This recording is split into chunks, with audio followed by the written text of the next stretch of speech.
저는 지난 주간에 한국 기독교 교회협의회 NCCK에서 주관하는 이 정책 협의회에 다녀왔습니다. 현재 기독교 교계에서는 지금의 한국 교회의 상황과 또 전망을 논의하는 그런 모임과 자리가 급증하고 있습니다. 하지만 거기에서 논의되는 내용들을 생각해 보면 사실 긍정적인 얘기보다는 이 부정적인 평가가 주를 이루고 있습니다. 요즘 조사와 연구들을 보면 지난 12월 계엄 사태 이후로 우리 사회의 모든 분야가 큰 어려움을 겪고 있지만 특별히 교회가 입고 있는 타격이 가장 크다는 것이 여러 조사를 통해 드러나고 있습니다. 그중에서 가장 뼈아픈 것이 교회의 이미지 변화입니다. 원래부터 부정적인 이미지를 가지고 있었는데 사실 그동안 교회의 잘못은 세습이나 재정 스캔들 같은 이 부패의 문제였습니다. 근데 최근 10여 년 사이에 한국 교회를 평가할 때 조금 다른 소리가 들리기 시작합니다. 그것은 교회가 교만하다, 너무 배타적이다, 심지어는 폭력적이다, 이런 이야기를 많이 합니다. 여러 가지 원인이 있겠지만 세상이 바라보는 교회는 더 이상 사랑과 용서와 화해의 공동체라기보다는 혐오와 배제, 차별의 공동체라는 인식이 더욱 강한 것을 볼 수 있습니다. 오늘 이사야서 55장 마지막 절을 보시면 하늘이 땅보다 높듯이 하나님의 생각과 뜻은 세상보다 높다, 이런 말씀이 나옵니다. 이러한 더 높은 하나님의 뜻, 하나님의 섭리는 교회가 세상보다 더 지혜롭다는 뜻이 아닙니다. 교회가 세상보다 힘이 더 강하다는 뜻도 아닙니다. 교회가 세상을 향해 옳은 소리를 해야 한다는 의미도 아닙니다. 오늘 말씀의 세상과 다른 차원, 더 높은 뜻은 바로 예수의 십자가와 부활을 통해 드러나는 하나님의 겸손, 하나님의 희생, 하나님의 절대적인 사랑입니다. 이것이 없으면 교회는 존재할 이유가 전혀 없습니다. 그러나 이제 교회 안에는 겸손과 사랑 대신 교만과 배제와 차별이 가득 차 있고, 따라서 한국 교회는 여러 가지 위기를 지금까지도 수없이 겪어왔지만 이제는 교회의 정체성에 대해서 고민할 수밖에 없는 그런 지경에 이르르고 있습니다. 오늘 우리가 읽은 고린도전서 10장에는 사도 바울이 고린도 교회 교인들을 향해서 했던 경고의 말씀이 기록되어 있습니다. 그런데 이 내용을 자세히 보시면 이 사도 바울의 경고는 대단히 무섭고 또 위협적인 내용을 담고 있습니다. 그것은 여러분이 하나님께 선택받았다고, 하나님을 믿는다고 하면서 안심하지 마십시오. 이집트에서 구원받았던 처음 이스라엘은 비록 선택받은 백성이었지만 하나님을 제대로 믿지 않았기 때문에 광야에서 모두 파멸을 맞이했습니다. 따라서 예수를 믿는다고 하면서 예수 십자가에 담겨있는 그 가치를 시험하지 마십시오. 자칫 멸망에 이를 수 있습니다. 이런 엄중한 경고를 고린도 교회 교인들에게 하고 있고, 이 경고는 오늘 우리 한국교회를 향한 질책이라고도 할 수 있습니다. 오늘 저희들이 구약의 말씀으로 함께 읽은 이사야서 55장에는 하나의 별명이 붙어 있습니다. 그 별명이 무엇이냐? 하나님의 초청장, 구원의 초청장, 이런 별명이 붙어 있는 말씀이 오늘 이사야서 55장입니다.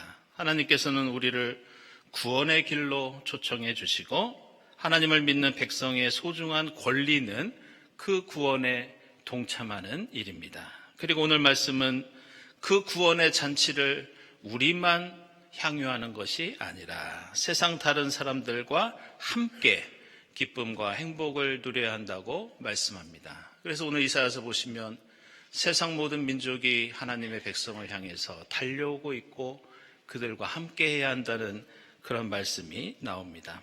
그래서 오늘 말씀에는 이 하나님의 초청에는 어떤 대가나 자격이 따로 있지 않습니다. 오늘 이사야서 앞부분을 보시면 너희 모든 목마른 사람들아 오너라. 자격을, 범위를 정하는 것이 아니라 모든 사람들아 오너라. 그러면서 너희는 돈이 없어도 되고 돈이 있다 하더라도 대가를 지불할 필요가 없다. 그래서 3절 말씀을 보면 이러한 하나님의 구원과 은총은 하나님과의 거래가 아니라 하나님께서 조건 없이 절대적으로 베풀어 주시는 확실한 은혜다. 이렇게 강조합니다. 성경은 이렇게 하나님의 은혜를 맛보며 세상과 이웃에게 이 은혜를 함께 나누어야 하는 하나님의 백성을 가리키는 특별한 호칭이 성경에 나옵니다. 그것은 바로 이스라엘이라고 하는 호칭입니다. 오늘 이사야서 55장에서 너라고 부르는 대상은 다른 사람들이 아니라 바로 이스라엘 백성들이었습니다. 그리고 오늘 고린도전서에서 사도 바울이 말하는 출애굽 공동체의 주인공들도 당연히 이스라엘 백성을 가리키고 있습니다. 또한 오늘 누가복음서에서 예수의 비유를 듣고 있는 유대인들도 이스라엘 백성이었고 오늘 이 비유에 나오는 열매 맺지 못하는 무화과 나무도 이스라엘 백성들을 지칭하는 메타포였습니다. 이 이스라엘이라는 명칭이 성경에 가장 처음 나올 때가 여러분 잘 아시는 창세기 32장 28절에 나오는 야곱이 삼촌 라반의 집에서 돌아오면서 형 에서를 만나기 전에 하나님과 씨름을 하면서 그의 이름이 야곱에서 이스라엘로 바뀌게 됩니다. 그 후로는 야곱의 12 아들들에게 이스라엘 자손이라고 하는 명칭이 불려졌고 그리고 나중에는 오늘 고린도전서에 나오듯이 출애굽 공동체를 지칭하는 말이 바로 이스라엘이었습니다. 나중에는 사울 왕 이후로 이스라엘은 개인과 가족과 부족을 넘어 이스라엘 민족 전체, 이스라엘 국가 전체를 가리키는 하나님의 선택받은 백성의 의미를 담은 명칭이 됩니다. 그런데 우리가 알아야 할 것은 이 이스라엘 공동체는 오늘 이사야서 말씀처럼 누구라도 대가 없이 함께할 수 있는 하나님의 은혜를 누릴 수 있는 열린 공동체였습니다.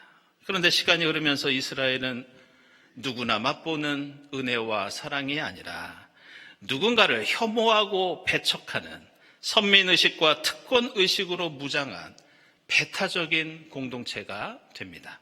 그리고 그 부작용은 교회 역사 속에서 때마다 엄청난 갈등과 폭력을 일으켰고 그리고 수많은 비극을 만들어냅니다. 먼저 복음서에 등장하는 것처럼 처음에는 유대인들이 세상을 향해서 자랑합니다. 우리가 선택받은 이스라엘이다. 그 의식을 가지고 그들은 이방인을 사랑한 것이 아니라 이방인을 차별하고 학대합니다. 그러다가 그리스도교가 로마 제국에서 국교가 되면서 이제는 전세가 뒤바뀝니다. 이번에는 그리스도인들이 유대인을 향해서 너희는 예수를 죽였기 때문에 더 이상 하나님의 백성 이스라엘이 아니다. 우리 그리스도인이 이제는 새 이스라엘이 되었고 참된 이스라엘이 되었다. 이렇게 주장하면서 이때부터 유대인을 향한 차별과 폭력의 역사가 다시 또 시작됩니다. 심지어 교부인 아우구스티누스는 유대인들이 나라를 잃고 고통 가운데 유럽 전역으로 뿔뿔이 흩어진 모습을 보면서 유대인을 향한 그리스도교 교회의 승리를 보여주기 위해서 저들은 흩어지고 고통당하고 있다고 그렇게 말합니다. 중세시대에는 유대인은 하나님의 약속을 배신한 자로 여겨졌고 그리스도인이 진짜 이스라엘이라고 하면서 십자군 전쟁 기간에는 정말 많은 유대인들이 학살을 당했습니다. 마틴 루터도 그리스도인이 진정한 이스라엘이라고 하면서 유대인을 비판하고 차별하였고 그 부작용으로 많은 유대인들이 큰 고통을 겪을 수밖에 없었습니다.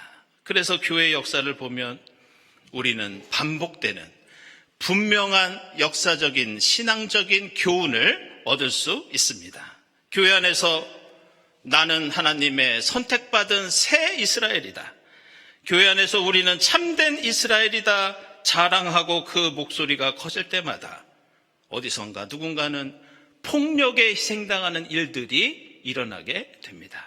나의 신앙과 내 교회에 대한 자부심이 강해지고 누군가에 대한 혐오와 배제가 커질 때마다 누군가는 반드시 생명을 잃게 되는 비극이 일어난다는 것을 우리는 역사를 통해 똑똑히 바라볼 수 있습니다. 그래서 17세기 네덜란드 칼뱅주의 이민자들은 아프리카로 떠나서 그곳에 정착하면서 자기 스스로를 선택받은 참된 이스라엘로 여겼습니다. 그 후로 그들은 아프리카 사람들을 억압하고 죽이면서 자신들은 가나안 땅을 정복하는 새 이스라엘이기 때문에 이렇게 해도 무방하다고 생각했습니다. 아시는 것처럼 남아프리카 공화국에서는 20세기 중후반에 50년 동안이나 백인이 흑인을 차별하고 폭력을 행사했던 인종차별 정책이 있었습니다. 그런데 이 정책에 신학적인 정당성을 부여한 사람들이 누구였느냐? 바로 네덜란드의 개혁교회였습니다. 우리는 새 이스라엘이다. 우리는 거룩한 백성이다. 따라서 흑인과 백인은 분리되어야 하고 흑인을 같은 인간으로 볼 수 없다. 나중에 네덜란드 개혁교회가 이것을 사과하고 반성했던 때가 언제였느냐? 먼 과거의 일이 아닙니다. 21세기를 목전에 둔 1994년이 되어서야 그들은 이 일을 반성하였습니다. 17세기 영국의 청교도와 장로교인들은 자신들을 역시 새 이스라엘로 간주하면서 영국을 하나님의 선택받은 거룩한 나라로 생각합니다. 그러면서 아일랜드로 쳐들어가서 사륙을 하고 인도를 점령하면서 우리는 하나님의 군대고 너희는 가나안 족속이라고 하면서 폭력과 살인을 자행합니다. 그래서 오늘 우리가 읽은 누가복음서의 말씀은 바로 그러한 하나님의 백성이라는 정체성을 가지고 다른 사람을 혐오하고 억압하는 그 사람들을 향한 예수 그리스도의 질책이 오늘 우리가 함께 읽은 누가복음서 말씀입니다. 오늘 말씀 보시면 어떤 사람이 자기 포도원에 무화과나무 한 그루를 심고 열매를 기다렸지만 그의 손에는 어떤 것도 들어오지 않았습니다. 그래서 포도원 지기에게 내가 3년이나 이 나무를 심고 기다렸는데 어떤 열매도 얻을 수 없으니 이제는 찍어서 내다 버려라, 이렇게 명령합니다.